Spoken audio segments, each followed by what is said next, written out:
શ્રી હરિકૃષ્ણ મહારાજની જય, શ્રી લક્ષ્મીનારાયણ દેવની જય, શ્રી નરનારાયણ દેવની જય, શ્રી ગોપીનાથજી મહારાજની જય, શ્રી રાધારમણ દેવની જય, શ્રી મદન મોહનજી મહારાજની જય, શ્રી ધર્મ ભક્તિ વાસુદેવની જય, શ્રી ઘનશ્યામ મહારાજની જય, શ્રી મર્યાદા પુરુષોત્તમ શ્રી રામચંદ્ર ભગવાનની જય, શ્રી બાલકૃષ્ણ લાલની જય, શ્રી વિઘ્ન વિનાયક દેવની જય, શ્રી કષ્ટભંજન દેવની જય. ઓમ નમઃ પાર્વતે પતે હર હર મહાદેવ હર.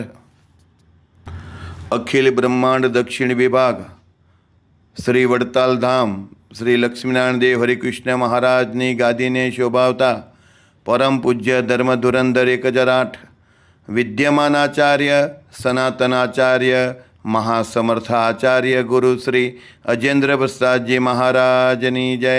પરમ પૂજ્ય ધર્મ ધુરંધર 108 ભાવિ આચાર્ય શ્રી નુગેન્દ્ર પ્રસાદજી મહારાજની જય. સમગ્ર ધર્મકુળ ભક્તિકુળ ભગવાનના વાલા સર્વે મુક્તો સર્વે સંતો ભક્તોના ચરણોમાં કોટી કોટી સાષ્ટાંગ દંડવટ વંદન પ્રણામ સાથે સૌ સંતો ભક્તોને જય શ્રી સ્વામિનારાયણ. શ્રી હરિના લીલાથી સભર શ્રી હરિચરિતામૃત સાગર ભગવાનની લીલા અને આજ્ઞા. ગઢપુરમાં મંદિરનું કામ થતું ત્યારે શ્રી હરિ હંમેશા સૌના દિલના ભાવને ત્યાં દેખતા હતા. મંદિરનો પાયો ઘણો ઊંડો કર્યો હતો એટલે તે પૂર્વમાં પહાડ જેવો પથ્થરનો ઢગલો તેમાં સમાઈ ગયો. હરિભક્તો ગાડી લઈને આવતા તે ગાડીમાં પથ્થર ચૂનો અને માટી આદિક લઈ આવતા. સૌ સેવાનો લાભ લેવા ચાહતા હતા. આવો ઉત્તમ લાભ ક્યારે મળે? સૌ મનમાં મહાત્મા વિચારતા. દરબાર દાદા ખાચર પણ પોતાના મનમાં મોટું ભાગ્ય માનતા હતા. આપણે ગઈકાલે અહીંયા પહોંચ્યા હતા. પછી ભક્તો જ્યારે સેવામાં ઘણો ભાવ જણાવતા ત્યારે તેને દેખીને મુરારી શ્રીહરિ મનમાં રાજી થતા. પ્રભુ શ્રીહરિના મનમાં જેવું ગમે તેવું મંદિરનું કામ તે વખતે ચાલતું હતું. શ્રીહરિએ વિરક્તાનંદ સ્વામી નામે સંત હતા. તેમને તે મંદિરના કામમાં ઉપરી કર્યા હતા. દેખરેખ રાખવા માટે આ સ્વામીને વિરક્તાનંદ સ્વામીને રાખ્યા હતા. દુબળી ભટ્ટનું દાન. શ્રીહરિ ગઢપુરમાં એક દિવસ સુંદર સભા કરીને બેઠા હતા. ત્યારે ચાંદગઢ ગામના એક નિરાળા દુબળી ભટ્ટ જેનું રણછોડ મહારાજ નામ હતું તે દર્શન કરવા માટે શ્રીહરિ પાસે આવ્યા. માથા ઉપરથી પાઘડી ઉતારી શ્રીહરિને વંદન કર્યા. શ્રીહરિએ હસતા હસતા તેને પૂછ્યું, ભટ્ટ તમારી શી ઈચ્છા છે? ત્યારે તેણે શ્રીહરિને કહ્યું કે મારા મનમાં એક ઈચ્છા છે. મારે આપની સેવામાં કાંઈક ધનનું દાન આપવું છે. તો ભગવાન કૃપા કરીને આપ મારા તે મનોરથને સુફળ કરો. આમ કહીને તેણે પોતાની ફાટેલી પાઘડીમાંથી ગાંઠ છોડીને 13 દોકડા રૂપિયાના 100મા ભાગનો જૂનો સિક્કો જેટલું ધન કાઢ્યું.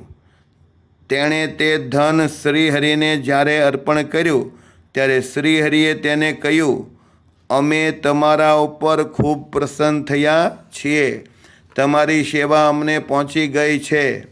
હવે તે ધન પાછું લો અને તેનાથી નવી પાઘડી ખરીદજો. તે સાંભળીને દુબળી ભટ્ટ પ્રેમ વિવેશ થઈ ગયા. તે સમયે તે દુબળી ભટ્ટ ગદગદ હૃદયથી બોલ્યા, હે મહારાજ, હવે તો મારી આખી આવરદા પૂરી થઈ ગઈ છે. આ ફાટેલી પાઘડીથી જ બાકીના દિવસો ચલાવી લઈશ. પરંતુ હે મહારાજ, આપની સેવા મને ક્યાંથી મળે? માટે મારું આ ધન મંદિર માટે લ્યો. મહારાજ, આપ કૃપા કરીને મારી આટલી સેવાને આપના હાથે સ્વીકારો. ત્યારે તે ગરીબ બ્રાહ્મણની વિનંતી સાંભળીને અને તેનો ભક્તિભાવ દેખીને શ્રીહરિએ તેના આપેલા 13 દોકડાને પોતાના હાથમાં લઈ લીધા. પછી મહારાજા ધીરાજ શ્રીહરિ એમ બોલ્યા કે આ મંદિરનું કામ પૂરું થઈ ગયું. ભક્તો, ગઢપુરનું આ ધામ દુબળી ભટ્ટે બધું જ પૂરું કરી દીધું છે. આનું સમર્પણ કાંઈ ઓછું નથી. બલિરાજા કરતાં પણ સવા ગણું છે. બલિરાજાની પાસે તો અમે બધું માંગ્યું હતું. આ કથા તમે પુરાણમાં સાંભળી હશે. તે વાત આ ભટ્ટના દાન કરતાં ન્યૂન છે. કેમ જે તેની પાસે તો અમે જ્યારે માંગ્યું હતું ત્યારે તેણે બધું ત્યાગ્યું હતું. જ્યારે આ દુબળી ભટ્ટ રણછોડ મહારાજે તો વગર માગે પોતાની ભાવનાથી પોતાનું બધું જ ધન આપી દીધું છે. જે કોઈ પોતાની ઈચ્છાથી દાન આપે તે દાનને જ હું મહાન દાન કહું છું. કેમ જે વગર માગે જે મળે તે ઘી સમાન છે. માગ્યા પછી જે મળે તે પાણી જેવું છે અને પરાણે ખેંચીને લઈ લેવામાં આવે તે લોહી જેવું છે. એમ ગોરખનાથની વાણીમાં લખ્યું છે. આ ભટ્ટે તો પોતાનું બધું જ અહીંયા આવીને પોતાની ઈચ્છાથી સામેથી અર્પણ કર્યું છે. માટે એમનું સમર્પણ અદ્ભુત છે. સત્સંગના ઇતિહાસમાં આનું નામ સદાય અમર રહેશે. વક્તાઓ કથામાં વાત કહેતા આ દુબળી ભટ્ટનું નામ લેશે. જેની પાસે અપાર ધન હોય તેમાંથી તે કંઈક થોડું આપે, છતાં તે પોતાને મહાન દાતા અને માનધાતા કહેવડાવે છે. થોડા પૈસા આપીને ઝાઝો યશ કમાવાનું અને મોટા દાનેશ્વરી થવાનું ઘણાના ચિત્તમાં ગમતું હોય છે. જુઓ તો ખરા, આ દુબળી ભટ્ટે પોતાનું જે કાંઈ ધન હતું તે બધું આપી દીધું, છતાં પણ તેના મનમાં લેશ માત્ર યશની ઈચ્છા નથી. માટે આ વિપ્ર રણછોડભાઈને ધન્ય ધન્ય છે. આવા ઉદાર બ્રાહ્મણ મેં દેખ્યા નથી. તેના ગુણને હું શું ગાઉં? આ તો સત્સંગનો આદર્શ છે. રણછોડભાઈનું દાન જોઈને ઘણાક ધનવાન લોકો મનમાં વિચારવા લાગ્યા કે અમે તો થોડુંક દાન આપીને પણ ત્યાં પોતાનો શિલાલેખ લગાડવાવીએ છીએ. આ રીતે આસો માસ પૂરો થયો. અવિનાશીએ દિવાળીનો ઉત્સવ કરાવ્યો. પછી પોતાના ભક્ત નારણજીભાઈ સુતાર મહારાજ પાસે આવ્યા અને અપાર વિનયથી નમસ્કાર કરીને બોલ્યા, હે મહારાજ, હવે મૂર્તિનું કામ પૂરું થયું છે. ફક્ત મૂર્તિને ઓપવાનું બાકી રહ્યું છે. માટે આ બંને શિલ્પીઓને આપ વિદાય આપો તો તે હવે પોતાને ગામ ડુંગરપુર જાય. હવે મહારાજ, હું પણ મારે ઘેર જૂનાગઢ જાઉં. આપ મને આજ્ઞા આપો. જ્યારે પ્રતિષ્ઠાનો દિવસ નક્કી થાય ત્યારે 1 વર્ષ પહેલાં મને બોલાવજો. મૂર્તિનું ઓપકામ જે કાંઈ બાકી હશે તે બધું જ હું ત્યારે કરીશ અને એ વખતે તમને ચોક્કસ કરી આપીશ. આવું સાંભળીને સુખદાયક શ્રીહરિએ ઇનામ આપીને તે શિલ્પીઓને વળાવ્યા. જ્યારે શ્રીહરિ ગઢપુરમાં હતા ત્યારે ઘણા હરિભક્તો સેવા કરવા માટે રહ્યા હતા. તે બધા જ મંદિર માટે પથ્થરની ઘણી ગાડીઓ જ્યારે મંદિરે લાવતા ત્યારે સંતો, પાર્ષદો અને બીજા હરિભક્તો અત્યંત પ્રેમથી પથ્થર ઉતારવા આવતા હતા. તે બધા જ મળીને ગાડીમાં ભરેલા પથ્થર ઉતારવા લાગી જતા હતા. ત્યારે શ્રીહરિએ તે સૌની સેવા અને ભક્તિભાવને દેખતા તે સમયે કોઈ એક સાધુ પોતાના આસને બેઠા બેઠા માળા ફેરવતા રહ્યા હતા. તે પ્રભુ શ્રીહરિની નજરમાં આવ્યા એટલે શ્રીહરિ તેની પાસે ગયા. તે સાધુનું હિત કરવાની શ્રીહરિએ ઈચ્છા કરી. તેથી શ્રીહરિએ કહ્યું કે મહાપુરુષ, તમે અત્યારે અહીં શું કરો છો? આ પથ્થર ભરેલી ગાડીઓ વારંવાર આવે છે, તો હવે તમે ત્યાં જઈને પથ્થર ઉતારવા લાગો ને. ત્યારે તે સાધુએ કહ્યું કે હું રોજ મારા નિયમ મુજબ 200 માળા અહીંયા બેસીને ફેરવું છું. ત્યારે શ્રીહરિએ કહ્યું, તમે માળા શા માટે કરો છો? ત્યારે તેણે કહ્યું, માળા તો આપને પ્રસન્ન કરવા માટે કરું છું. ત્યારે શ્રીહરિએ તેને કહ્યું, અમે તમારા ઉપર ઘણું પ્રસન્ન થયા છીએ, તો હવે ઉઠો, સેવા કરવા જાઓ. માળા તો તમે પછી ફેરવજો. છતાં પણ તે સંત જ્યારે ઊભા ન થયા ત્યારે શ્રીહરિએ કહ્યું કે આવી ઉત્તમ દેવ સેવાને છોડીને તમે લાકડાને જ ખેંચતા રહો. આવું બોલીને શ્રીહરિ ઉતારે ગયા. આ પ્રસંગ જોઈને બધા જ પોતાના મનમાં બધી વાત સમજી ગયા. શ્રીહરિની મરજીમાં રહેવાનો મહિમા. પ્રગટ શ્રીહરિની મરજીમાં રહેવું, પ્રગટ શ્રીહરિની મરજીમાં વહેવું એ જ બધા ગ્રંથોનું કહેવું છે. પાણીના પ્રવાહમાં જેમ પાંદડું વહે છે તેમ ભક્ત હોય તે પ્રભુની મરજીમાં રહે છે. ભગવાનની મરજીમાં રહેવું તે જ સંત અને હરિભક્તોનું ખરું તપ છે. હું કીધું, ભગવાનની મરજીમાં રહેવું તે જ સંત અને હરિભક્તોનું ખરું તપ છે. મરજીમાં રહેવું તે જ જપ છે. શ્રીહરિની મરજીમાં રહેવું તે જ યજ્ઞ, યાગ અને પ્રભુની મરજીને અનુસરવું એ જ વ્રત અને ત્યાગ છે. જો એક ખાલી ભગવાનની મરજીમાં રહેવું તે સંત છે અને હરિભક્ત છે, અને તે હરિભક્તનું તપ છે. હું ભગવાનની આજ્ઞા પાળવી એ ભગવાન માટે, આપણી માટે એ તપ છે. મરજીમાં રહેવું તે જ જપ છે. શ્રીહરિની મરજીમાં રહેવું તે જ યજ્ઞ, યાગ છે, અને પ્રભુની મરજીને અનુસરવું એ જ વ્રત અને ત્યાગ છે.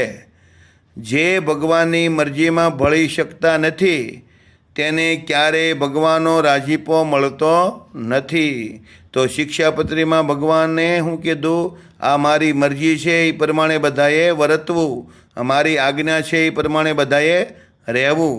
તો એમાં બધું તપ ને યજ્ઞ ને જપ ને દાન ને બધું આવી ગયું.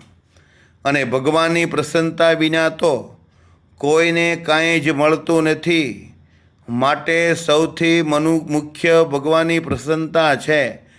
કોઈએ પ્રથમ કાંઈક કરવાની હા કહી હોય અથવા ના કહી હોય, પણ પછી જો તે તેમાં ફસાઈ જાય છે તો તે ભગવાનની મરજીથી વિરુદ્ધ વર્તે છે.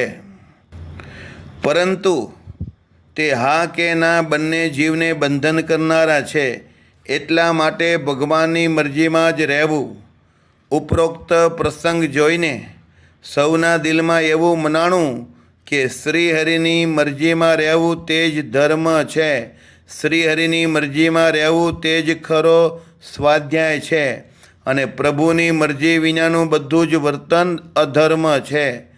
જે ભક્ત રાત દિવસ શ્રીહરિની મરજીમાં રહે છે તે જ શ્રીહરિની મૂર્તિનું સાક્ષાત સુખ પામે છે. હું કીધું, જે ભક્ત રાત દિવસ શ્રીહરિની મરજીમાં રહે છે તે જ ભક્ત શ્રીહરિની મૂર્તિનું સાક્ષાત સુખ પામે છે.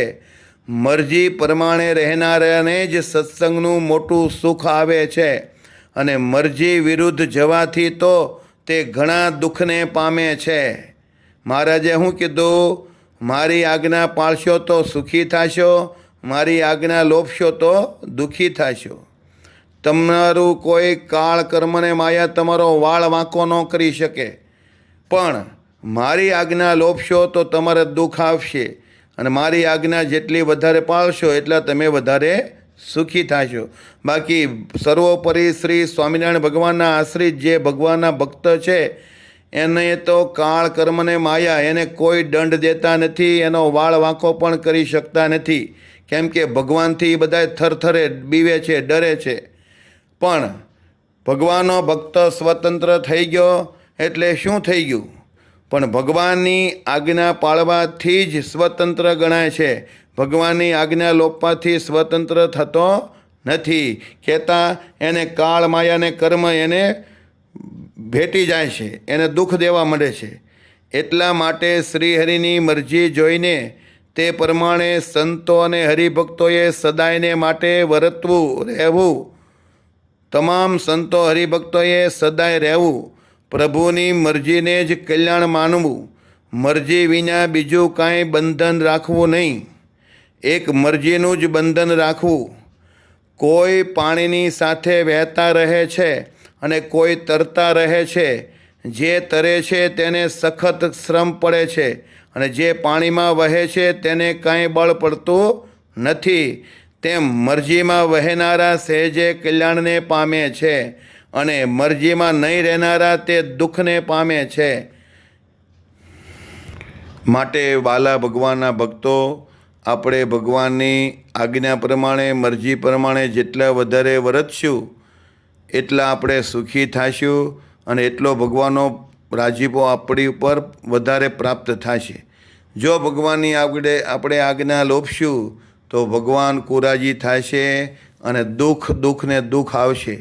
માટે જેમ બને એમ ભગવાનની આજ્ઞા વધારે પાળવા માટે કોશિશ કરવી અને ભગવાનને પ્રાર્થના કરવી, હે મહારાજ, અમે ખૂબ તમારી આજ્ઞા પાળવી અને ખૂબ તમારા વાલા, તમારા સ્થાને બેઠેલા એવા આચાર્ય મહારાજ, તમારા વાલા સંતો ભક્તોની ખૂબ તન મન ધનથી સેવા કરવી, એનો રાજીપો પ્રાપ્ત કરવી, મોટા મોટા ઉત્સવ સમયા કરવી, પાટોત્સવ, અન્નકોટ ઉત્સવ, હરિયાગાદિક યજ્ઞ કરવી, મોટા સમયા કરવી અને તમામ નાના મોટા સંતો ભક્તોને અમે ખૂબ રાજી કરવી, પ્રસન્ન કરવી, ખુશ કરવી. એવું બળ આપજો, યોગ આપો અને શક્તિ આપો અને અમને નિર્વાણીપણું આપજો, નિર્વાસનિકપણું આપજો અને ખૂબ તમે તમારા વાલા સંતો ભક્તો રાજી થાય એવું અમારું સુગંધીમાન જીવન બનાવજો. અસ્તુ. જય સ્વામિનારાયણ.